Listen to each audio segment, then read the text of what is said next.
তো এরা তবলিগিরা সারা জীবন সম্মান করছে, বুঝছেন তো। যখনই দেখছে যে আর একটা নেতৃত্বের কোন্দল শুরু হয়েছে, একে অপরে মাইরে ফেলতো দ্বিধা করে, আবার বলে শহীদ। এগুলি রাসূলের হাদিস অনুসারে জাহান্নামে যাওয়ার কথা। আমরা জাহান্নামে বলতেছি না, জাহান্নামে যাওয়ার কথা রাসূলের হাদিস অনুসারে। হ্যাঁ, যে মারছে কাফের, যে মরছে শহীদ না, ফালতু কথার জায়গা পায় না। আর আউযু বিল্লাহি মিনাশ শাইতানির রাজিম, এই সমস্ত এই জাহেলদের ফতোয়া বের হইতে পারে। এরা আলেম নামদারি জাহেল, আলেম নামদারি জাহেল। রাসূলুল্লাহ সাল্লাল্লাহু আলাইহি ওয়াসাল্লাম যেখানে বলেছেন ইজাল তাকাল মুসলিমানি বিসাইফাইহিমা ফাল কাতিলু ওয়াল মাকতুলু ফিন্নার। দুইজন মুসলিম যদি কোনো তাদের অস্ত্র নিয়ে একে অপরকে আঘাত করতে যায়, মৃত এবং যে হত্যা করছে উভয় জাহান্নামী। তো জিজ্ঞাসা করি রাসূলুল্লাহ দুইজন কেন জাহান্নামী? একজনও জাহান্নামী হবে, যে মারছে সে। মারছে তো সে, যে মার খাইছে সেও চাইছে মারতে, অস্ত্র নিয়ে বেরিয়েছে কি জন্য? যদি এমন হইতো কোন আব্দুল্লাহ আল মাকতুল, যে কিছু অস্ত্র নেই নি, আমি মরে গেলে মরে যেতে পারি, ওই আল্লাহর বান্দা কার মতো? হাবিলের মতো, যে তুমি যে আমার হত্যা করো আমি তোমাকে হত্যা করবো না, এরকম হইলে একটা কথা প্রতিরোধ করতে পারে। প্রতিরোধ করার জন্য এক জিনিস আসলে মারার জন্য, যেহেতু মারার জন্য সুযোগ পাইলেই মারবে, ওই দুজনেই রাসূল বলছেন কেলা হুমা ফিন্নার, দুজনে জাহান্নামী। হ্যাঁ, এর তো এই নয় যে আমি চিরস্থায়ী জাহান্নামী বলছি। আল্লাহ তওবা দরজা মুক্ত রাখছেন, যে জীবিত আছে মারছে সে তওবা করলে আল্লাহ ক্ষমা করবেন, কিন্তু আখিরাতে শাস্তি আমি জানি না মাপ পেবে কিনা। ক্ষমা করবেন কদ্দূর? একটা মৃত মানুষের কয়টা হক আছে জানেন? মরা মানুষের 3টা হক। 1 নম্বর হচ্ছে আল্লাহর হক, আল্লাহর বান্দাকে মেরে ফেলছেন, এই জন্য এটা মাফ হবে। 2য় হক হচ্ছে বান্দার জীবিত থাকার হক, এই হকটা মাফ হবে না। আর 3 নম্বর হচ্ছে বান্দার আত্মীয় স্বজন বাচ্চা কাচ্চার হক, এইটাও তো মাফ হচ্ছে না।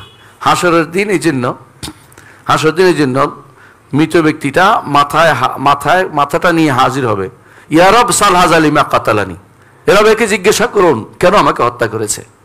এই জন্য রাসূলুল্লাহ সাল্লাল্লাহু আলাইহি ওয়াসাল্লাম বলেছেন লা ইয়াজালু মারউ ফি ফুসহাতি মিন দীনিহি মা লাম ইউসিব দামান হারামান। একজন মানুষ তার দ্বীনের মধ্যে প্রশস্ততার মধ্যে থাকে, বাঁচার পথ থাকে, ততক্ষণ পর্যন্ত না দ্বীনের মধ্যে থাকলে শিরিক করতে আলাদা কথা, দ্বীনের মধ্যে গুনার মধ্যে এটা বড় গুনাহ যে কাউকে হত্যা করা। এই লোকেরা যারা টঙ্গীর মাঠ দখলের জন্য তারা হত্যা করেছে একে অপরকে। মাঠটা যদি বদলিয়ে দেওয়া হয় কি হবে? মাঠের অভাব আছে, মাঠ ছাড়া কি তার দাওয়াত চলে না?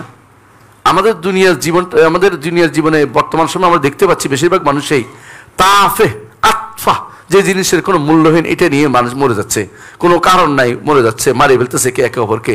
টঙ্গীর মাঠ দখলের জন্য মানুষ মারা যাচ্ছে, কি দুঃখজনক ঘটনা এগুলি। টঙ্গীর মাঠ, হ্যাঁ 49 কোটির মাঠ, এই জন্য নাকি আর কিছু? টঙ্গীর মাঠ কি হলো? টঙ্গীর মাঠ যদি কোনো সরকার বদলে আরেকটা জায়গা দেয়, দিতেই পারে সরকার।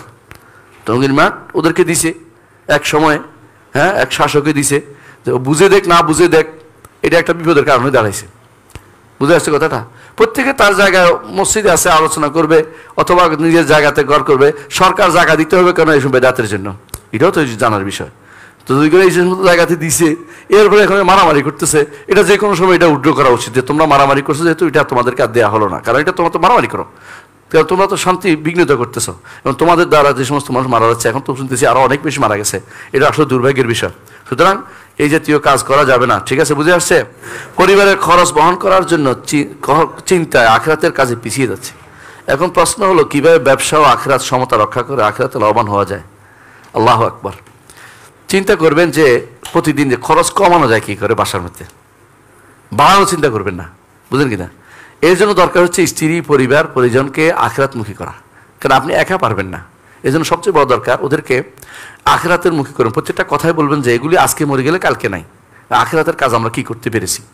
এটা যদি আসে তখন দেখবেন যে ছিঁড়া জুতা নিয়েও স্ত্রী অভিযোগ করবে না, আর ছিঁড়া জামা নিয়েও ছেলে অভিযোগ করবে না। তারা মনে করবে যে আমাদের এটা কিন্তু আমাদের আসল জায়গা নয়, সেই জায়গায় যদি ভালো পাই সেটা আমাদের কাজে লাগবে।